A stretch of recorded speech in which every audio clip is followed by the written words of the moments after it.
Mesdames, Messieurs, bienvenue à l'après-match du Collège français, édition du vendredi 19 octobre. Nous sommes au Colisée Jean-Béliveau. Le Collège français qui affrontait ce soir les Prédateurs de Saint-Gabriel de Brandon.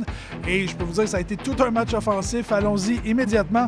C'est les Prédateurs qui sont les premiers à s'inscrire à la marque. Philippe Arsenault qui s'échappe pour son 10e but de la saison. Samuel Gosselin est venu créer l'égalité pour le CF en complétant un jeu de Félix Paré-Poitras et de Jérémy Oué-Gagnon. C'est un 3e pour Gosselin cette saison.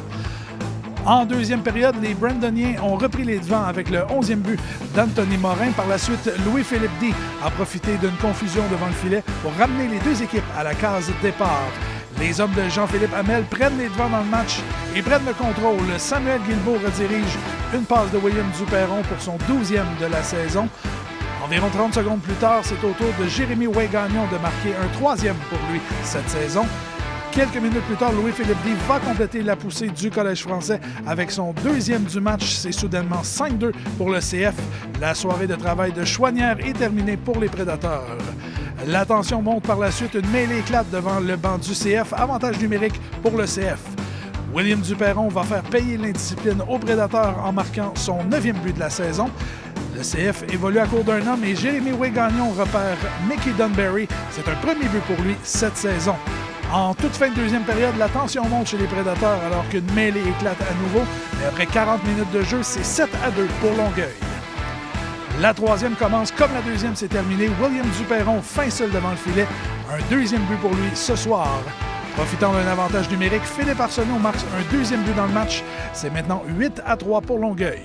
Vincent Blanchette s'inscrit à la marque avec son 12e de la saison, mais ce ne sera pas suffisant. Le CF l'emporte 8-4, 2 buts et 3 passes pour William Duperron, 1 but, 4 passes pour Samuel Guilbeault. Là-dessus, voici les échos de vestiaire avec Jean-Philippe Hamel, William Duperron et Ludovic Karsch. Bon, on a joué un excellent match, là. C'est le fun de gagner à domicile 8-4, là. Ça fait du bien pour tout le monde. Là. Le premier trio qui a quand même, écoute, Will, Dee puis Samuel là, qui ont volé sa glace tout le long du match. C'est clair, là, il était tout feu, tout flamme. Il n'y a pas d'autre mot. Là. Quand ils travaillent comme ça, quand ils travaillent les trois ensemble, quand ils se passent la rondelle, c'est sûr que c'est un trio dangereux. Ils peuvent être le meilleur trio de la Ligue quand ils jouent comme ça. J'ai l'impression depuis le début de la saison que vous avez de la misère à peut-être coller 2-3 grosses games en ligne comme ça. Qu'est-ce que tu penses qu'il faut faire pour garder le momentum à Montréal-Est dimanche? Bien, c'est l'attitude. L'attitude a fait la différence. Aujourd'hui, on perdait 1-0 dans le match, puis tout le monde est resté positif, tout le monde s'encourageait sur le banc. Et c'est ça qui a fait la différence qu'on est revenu dans le match par la suite, parce qu'au début du match, on jouait très bien. Ils ont marqué le premier goal. Notre attitude était impeccable sur le banc, on était en contrôle, puis je pense que c'est la plus grosse différence aujourd'hui. C'est ça qui va nous aider dimanche contre Montréal-Est aussi. Ça a été un bon match pour notre ligne. Il nous avait séparés de D au début de la saison. Puis là, il revenait avec nous autres. Je pense qu'il est revenu encore plus fort. Puis ça l'a aidé vraiment notre ligne à percer encore plus fort puis à nous améliorer encore plus.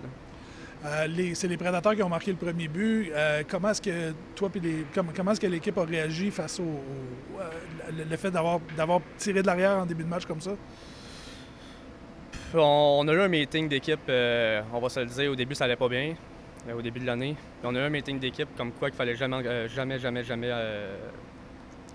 abandonner puis de pas lâcher, puis c'est ce qu'on a fait à soir, puis l'attitude était là.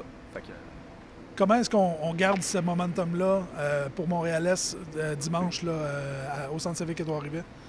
Demain matin, on a une pratique à 9h. Fait que garder l'énergie de la pratique, puis montrer ça après ça, ça glace dimanche. Ça a super bien été. Écoute, toute l'équipe au complet, pas seulement moi, mais on avait un dur game à Granby la semaine passée, dimanche passé, donc on voulait se reprendre. On voulait changer l'atmosphère puis revenir fort ce soir. Fait que ton genou, comment ça va? C'est ton premier match là, depuis le retour de ta blessure, là, de ton opération. Comment tu t'es senti sur la glace? Ça a bien été. Écoute, avec mon partner Girard, il me facilité la tâche.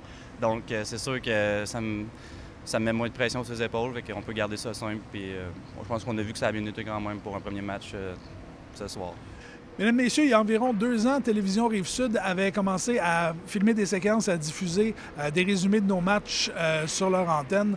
Bien, 2 ans plus tard, je suis très content de vous annoncer que Télévision Rive-Sud va maintenant participer à nos après-matchs. Ils sont ici d'ailleurs ce soir pour filmer des séquences du match, filmer les entrevues d'après-match. Et c'est une autre belle collaboration là, avec nous pour Télévision Rive-Sud. Et en plus, les après-matchs vont également être diffusés sur les ondes de TVRS. Donc, merci beaucoup à toute l'équipe de Télévision Rive-Sud, à Yves Labrosse et à notre caméraman William aussi, qui fait un très bon travail. Là-dessus, mesdames, messieurs, les prochains matchs pour le Collège français, c'est dimanche le 21 octobre à Montréal-Est au Centre civique Édouard Rivet face aux Rangers. Et ce match sera diffusé en Facebook Live Audio. Donc, suivez notre page Facebook pour tous les détails. Par la suite, vendredi le 26 octobre, ici même au Colisée Jean Béliveau, 19h30, alors que les Flames de Gatineau seront les visiteurs. Et par la suite, le dimanche suivant, le 28 octobre, le Collège français qui va rendre visite pour la première fois à Pierrefonds aux Révolutions du Lac-Saint-Louis. Donc, c'est à ne pas manquer. Et comme à l'habitude, mesdames et messieurs, nos réseaux sociaux, si vous voulez tout savoir sur le Collège français, facebook.com/Collège français LHJ3AQ, sur Twitter, @CF Longueuil 3A, sur Instagram, CF Longueuil 3A. Vous pouvez nous rejoindre là-dessus et nous donner vos commentaires. Là-dessus, mesdames et messieurs, François Riopel qui vous dit à la prochaine. Bye bye.